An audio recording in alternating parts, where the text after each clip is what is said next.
ये है पंडित मनमोहन झा गामा, जो हमेशा पार्टी के लिए 24 घंटे तैयार रहते हैं। वैसे तो कहने को ये महानगर अध्यक्ष हैं गाज़ियाबाद के, मगर चर्चे बड़ी दूर तक रहते हैं क्योंकि असदुद्दीन ओवैसी और अकबरुद्दीन ओवैसी से इनका बहुत करीबी रिश्ता है। शायद इसीलिए ये एमआईएम के लिए 24 घंटे खड़े रहते हैं। दूसरे फेज़ में जैसे वोटिंग हुई तो अख्तर उल ईमान एमआईएम के कैंडिडेट थे, उस समय 10 से 12 दिन वहाँ लगा के आए, एमआईएम के लिए प्रचार और प्रसार किया। अब हैदराबाद में वोटिंग होती है तो ये पंडित जी ओवैसी साहब के लिए चुनावी कैंपेन करने के लिए हैदराबाद भी पहुँचे। अब फिर 2 चरण बाकी है तो बिहार में फिर से वोटिंग होनी है तो फिर पहुँच गए हैं। अब आप देखिए कि पंडित मनमोहन झा गामा जिस तरीके से शब्दों का चुनाव करके बोलते हैं, एक बड़ी पहचान इन्होंने बना ली है। तो मैं ज़्यादा ना बोलते हुए आपको ये 5 से 6 मिनट का वीडियो है पंडित मनमोहन झा गामा का, जो बिहार में पहुँचे हैं और एक ठाकुर नेता प्रत्याशी एमआईएम ने बनाया है राणा रंजीत सिंह, उनके चुनावी प्रचार में ये वहाँ पहुँचे हैं। अख्तर उल ईमान की मौजूदगी में और भी कई बड़े बड़े नेता वहाँ मौजूद हैं। 5 से 6 मिनट का ये वीडियो है, आप इसमें देखिए कि पंडित मनमोहन झा गामा जो बातें कह रहे हैं 5 से 6 मिनट में वो तमाम बातें कह दी हैं जो एक वक्ता को, एक प्रवक्ता को बहुत समय चाहिए होता है। तो आइए सुनते हैं क्या कुछ कह रहे हैं पंडित मनमोहन झा गामा, जो यूपी से निकलकर, गाज़ियाबाद से निकलकर बिहार की सरजमी पर लगातार एमआईएम के लिए प्रचार कर रहे हैं। क्या कुछ कह रहे हैं, आइए सुनते हैं।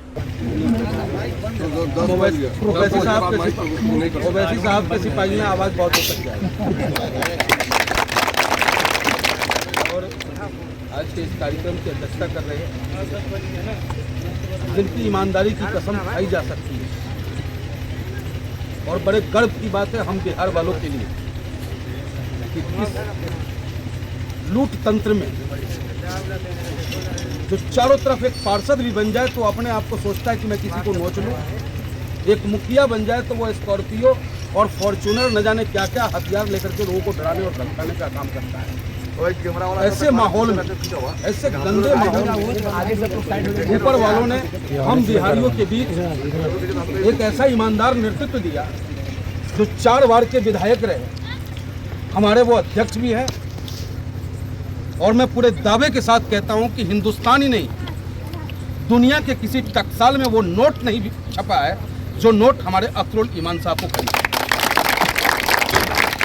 ऐसा ईमानदार और शानदार अध्यक्ष हमें मिले, उनका मैं अभिनंदन और स्वागत करता हूं।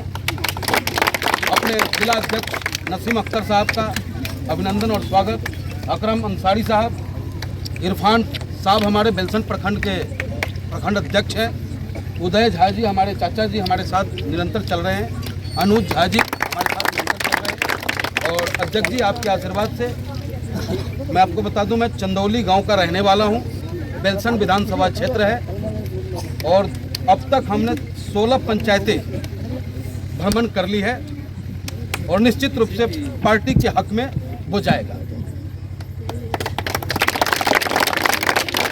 अब हम सब सुनने के लिए अपने अध्यक्ष को बैठे हैं, ज़्यादा समय आपसे नहीं लेंगे, लेकिन इतना ज़रूर कहेंगे कि चुनाव का वक्त है, चुनाव में लोग आते हैं अपने अपने पक्ष की बात करते हैं, लेकिन जो हालात है हमारा और आपका, उस हालात में बहुत सोच समझ करके अपने वोट को देने की जरूरत है। और इस लोकतंत्र में किसी जालिम सरकार को हटाने के लिए, किसी जालिम नेता को उसके कुर्सी से हटाने के लिए लाठी डंडे और गोली बम की आवश्यकता नहीं है। इस लोकतंत्र में आपके अंगूठे की आवश्यकता है। आप बटन के बटन को दबा देना, क्योंकि हम सब बड़े किस्मत वाले हैं कि हमारा राष्ट्रीय अध्यक्ष भी बहुत ही अच्छे और सच्चे और ईमानदार हैं। और आप तमाम साथियों से मैं कहना चाहूँगा, मेरे हिंदू भाई भी अगर यहाँ हों तो मैं उनसे भी कहना चाहूँगा कि दोस्त, ये काफिला लूटने को तैयार बैठा है और जब जब इस देश पे आपदा आया है, जब जब जालिमों की ताकत बढ़ी है, तब तब इस देश के हिंदू और मुसलमान ने एक थाली में खा करके एक साथ इनकलाब जिंदाबाद। अब देश को जरूरत है बैरिस्टर असदुद्दीन ओवैसी को का और प्रदेश को जरूरत है अख्तर उल ईमान साहब। और ये तभी संभव है जब हम सब मिलकर के पतंग के बटन को दबाएंगे। और आपके आंसुओं को पोंछने वाला वर्तमान में कोई नहीं है।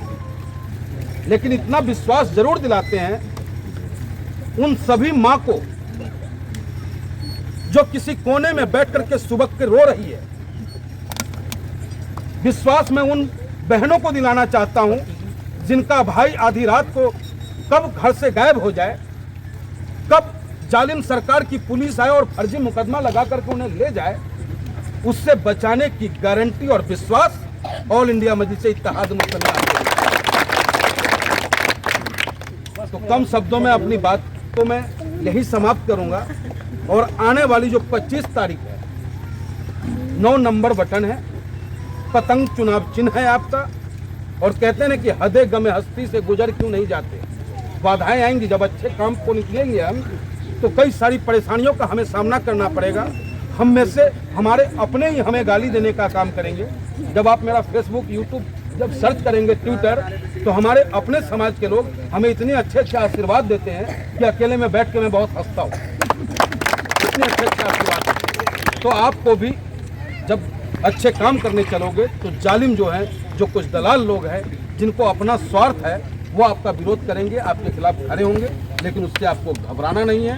हदे गमे हस्ती से गुजर क्यों नहीं जाते, और जीना नहीं आता तो मर क्यों नहीं जाते।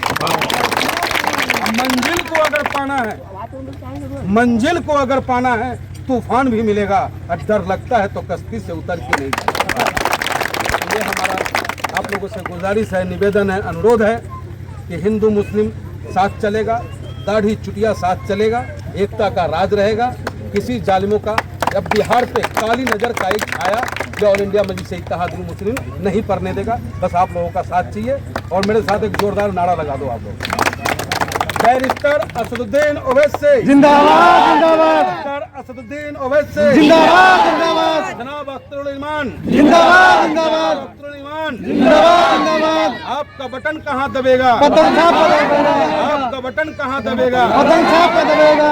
देखिए प्रत्याशी भी आपको बहुत बेहतर मिला है।